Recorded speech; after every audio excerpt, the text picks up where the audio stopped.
Hey Josh, it's Monday, and first off, to answer your question from last week, kind of harkening back a bit to a couple of weeks ago when we were talking about ghosts and supernatural stuff like that.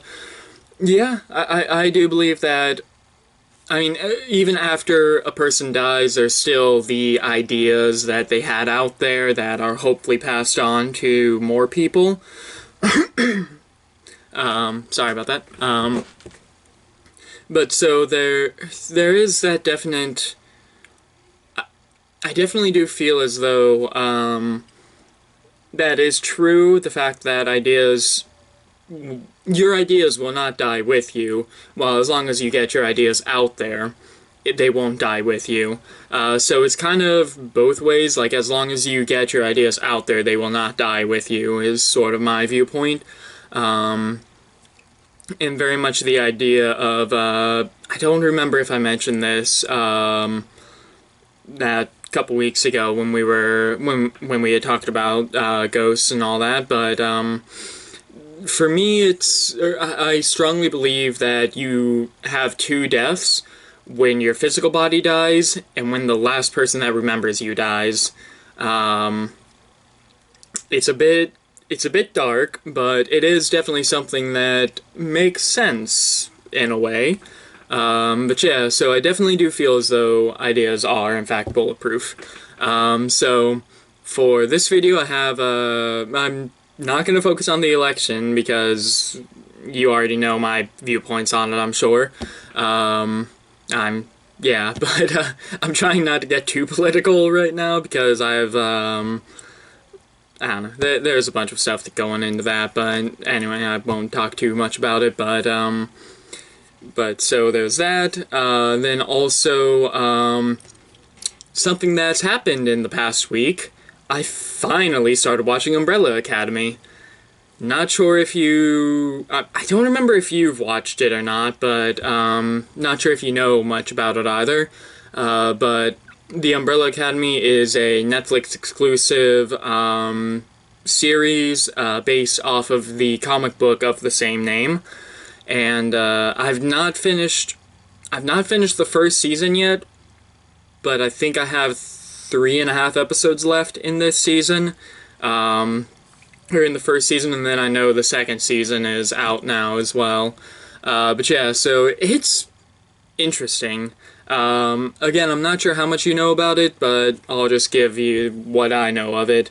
So from what I know, a friend of mine in high school was really big into it, into Umbrella Academy, the comic, because it's actually written by the lead singer of My Chemical Romance, or the once lead singer. I think that he wrote it after they broke up. But yeah, it's definitely interesting, and it's a superhero comic book, of course. Made by Dark Horse, I believe, is the producer of it, which they do a lot of sort of third-party sort of things. I know they write the Vox Machina, Critical Role Vox Machina comics, but they're definitely, you can definitely tell that he took inspiration from a lot of places. I cannot remember his name for the life of me, but the lead singer of MCR. He took inspiration from a lot of things, and the one that I see the most is that he took a lot of inspiration from what seems like he took a lot of inspiration, I should rephrase that, from the X-Men, because it's a very similar setup. It's an academy where these gifted children have been adopted into and trained to use those powers that they've been born with. But again, I don't want to talk about too much because I don't want to get into spoilers, but it's like the first episode I was watching it and I was like, okay, this is interesting. And then they dropped a bomb on us and I was just like, oh, well, that makes it serious, because I know nothing about it. I never read the comics or anything. I don't know if it's just a single comic or if it's multiple issues of the same one. I'm not really sure. Again, I know nothing about it, but yeah, when that dropped at the end of the first episode, I was just like, oh, well, this just got more serious. But yeah, so the things that I will say is that, because this is in like the first 15, not even 15 minutes, the first like 5 minutes of the first episode. So what happened was that, one day, for some reason, I don't know, I'm not sure if it's explained later, I think it was 45, 47, somewhere in that area. I think it was 40 something women all gave birth at the same time, but it's weird because none of them were pregnant beforehand. And this eccentric billionaire came around to all these kids and asked to adopt them. And out of those 40-something, he got 7. That was kind of funny when that happened. I was like, oh, alright then. But yeah, so each one of these kids had, well, all but one of them that were adopted have some sort of power. Like, one of them is super strong, one of them is able to convince people of anything,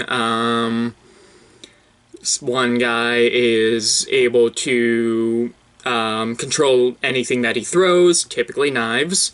One of them, I guess, is able to transform into some sort of beast. Another one is able to talk to the dead. One of them is able to displace himself in both space and time. And then the last one is not extraordinary in any way. They are incredibly average, and that is one of the main things of this first season so far, is how average, how she wasn't able to do anything with the rest of the kids because she didn't have any powers, supposedly. A little bit later down the road, I'm a little... I mean, again, I haven't finished the first season, but I'm a little suspicious on if she actually has anything or not. But yeah, it's definitely interesting, and I'm definitely gonna be watching more of it. So that was quite a bit of a ramble. So I guess, Josh, my question for you is, have you guys watched The Umbrella Academy? And if so, what are your thoughts on it? Try not to spoil anything. Like I said, I haven't finished the first season yet. So that'll do it for this video. So Josh, I will see you on Thursday. I have to keep thinking about that. Later, bro.